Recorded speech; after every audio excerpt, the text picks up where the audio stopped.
Bonjour,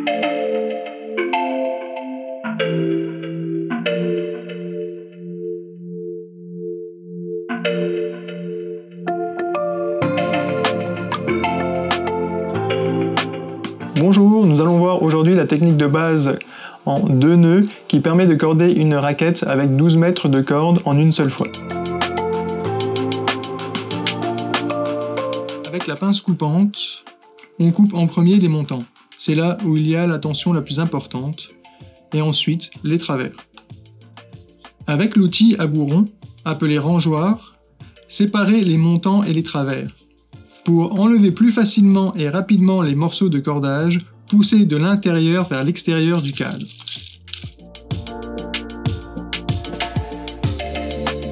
On pose la raquette sur la machine avec le manche de la raquette du côté du bras de traction et le logo du N-Cape à l'endroit.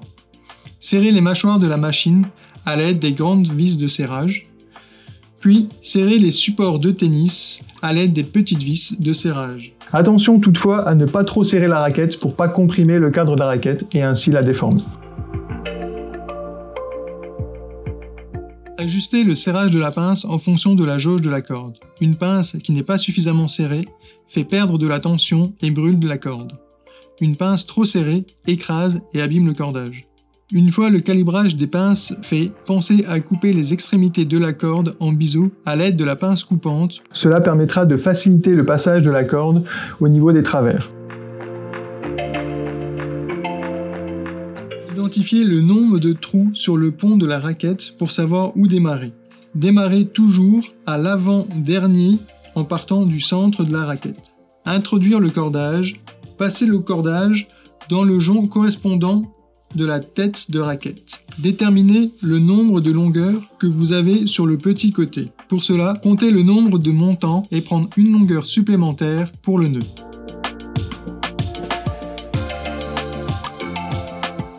Utilisez la première pince comme pince de départ. Serrez la première corde au niveau de la tête de raquette.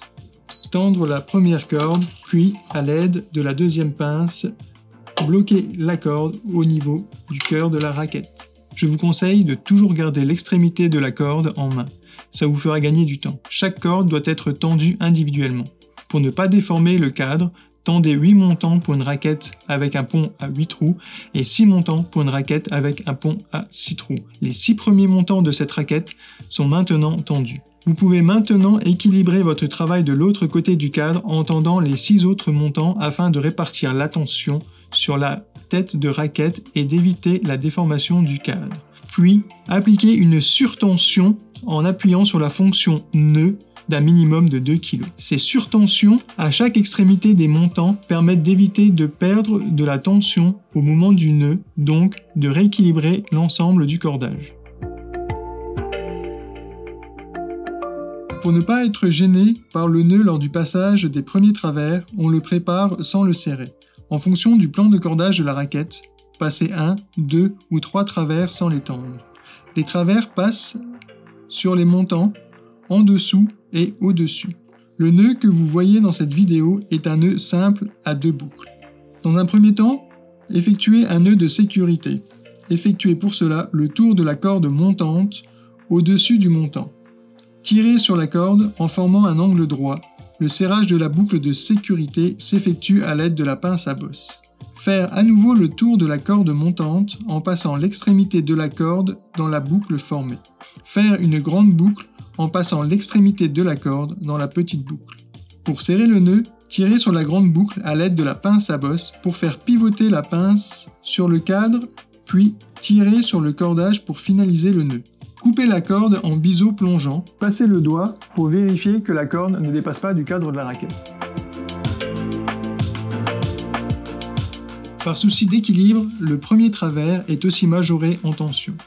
Diminuez la tension à partir du deuxième travers, et ce jusqu'à l'avant-dernier. En fonction du cordage, la tension des travers sera inférieure de 1 à 2 kg. Pour être plus productif, passez toujours 2 travers et tendez le premier. Faites un mouvement de bas en haut pour éviter les brûlures de la corde. Poussez les travers à tendre contre le travers tendu à l'aide de l'outil range-corde, afin d'obtenir un meilleur alignement des cordes lors de la tension. L'outil range-corde peut être rangé sur la raquette durant toute la progression afin d'être utilisé à chaque passage d'un travers. Comme dit précédemment, la tension du dernier travers doit obligatoirement être majorée. Il fait partie du carré de la raquette. Les 4 cordes doivent être à la même tension. Le nœud final est identique au premier nœud. Desserrez votre pince pour vérifier que le nœud maintienne bien la tension. Puis, coupez en biseau plongeant et vérifiez que le cordage ne touche pas le doigt. Une fois le nœud fait, nous allons finir en rangeant les cordes pour qu'elles soient le plus droit possible. Pour apporter une touche finale à la raquette, vous pouvez apposer le logo de part et d'autre du cordage à l'aide d'un pochoir et d'un marqueur.